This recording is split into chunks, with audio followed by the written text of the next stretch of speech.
ஓம் சாய்ராம். இன்றைக்கி நம்ம முக்கியமான ஒரு சாய் பக்தரோட வீடை தான் பார்க்க போகிறோம்.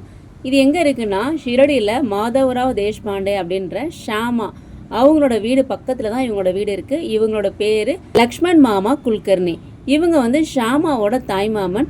இவர் யாருன்னா நம்ம சாய்பாபா மகா சமாதி அடைஞ்சதுக்கப்புறம் எல்லாருமே சாய்பாபா இறந்துட்டாங்க அப்படின்னு சொல்லும்போது சாய்பாபா வந்து இந்த லக்ஷ்மண் மாமா இவங்களோட கனவுல வருவார். வந்துட்டு நான் இறந்துட்டேன் அப்படின்னு சொல்லி ஜோக்கு நினைக்கிறான், நீ வந்து எனக்கு காக்கடாரத்தி எடு அப்படின்னு சொல்லி பாபா இவரோட கனவுல மகா சமாதி அடைஞ்சதுக்கப்புறம் போய் சொல்லியிருக்காங்க. எந்த அளவுக்கு ஒரு பெரிய அற்புதம் பாருங்கள். மகா சமாதி அடைஞ்ச அன்னைக்கு இவரோட கனவுல போய் பாபா சொல்லியிருக்காங்க. அதுக்கப்புறம் இவங்க வீட்டில் என்ன ஒரு முக்கியமான விசேஷம் அப்படின்னா, இந்த லக்ஷ்மண் மாமா குல்கர்னி ஒரு தடவை பண்டரிபுரம் சந்திரபாகா நதியில் குளிச்சுட்டு இருக்கும்போது அவங்களுக்கு வந்து ஒரு விட்டல் கிடப்பாங்க.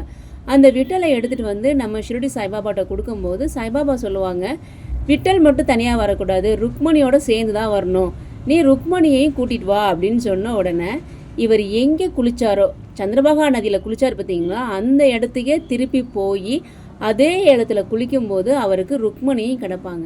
அப்போது விட்டல் ருக்மணியோட வந்து சாய்பாபாட்ட கொடுக்கும்போது சாய்பாபா இதை வீட்டில் வச்சு பூஜை பண்ணு அப்படின்னு சொல்லுவாங்க. இந்த லக்ஷ்மண் மாமா குல்கர்னி இருக்காங்க இல்லையா, இவங்க வீட்டில் அந்த விட்டல் ருக்மணியை ரொம்ப வருஷம் வச்சு பூஜை பண்ணியிருந்திருக்காங்க. அதுக்கப்புறம் பாபா சொல்லியிருக்காங்க இவங்களுக்குன்னு ஒரு கோயில் கட்டணும் அப்படின்னு சொல்லி ஷிரடியில் பாபா சொல்லி இவங்க விட்டல் ருக்மணிக்குன்னு ஒரு கோயிலே கட்டியிருக்காங்க. அந்த கோயிலே நம்ம அடுத்த வீடியோவில் பார்க்கலாம். அப்படிப்பட்ட ஒரு பக்தரோட வீடை தான் நம்ம பார்த்துட்ருக்கோம். இந்த வீடு ஷிரடியில் இருக்குது. ஷிரடி வந்தீங்கன்னா கண்டிப்பாக இந்த வீட்டையே வந்து பாருங்கள். ஓம் சாய்ராம்.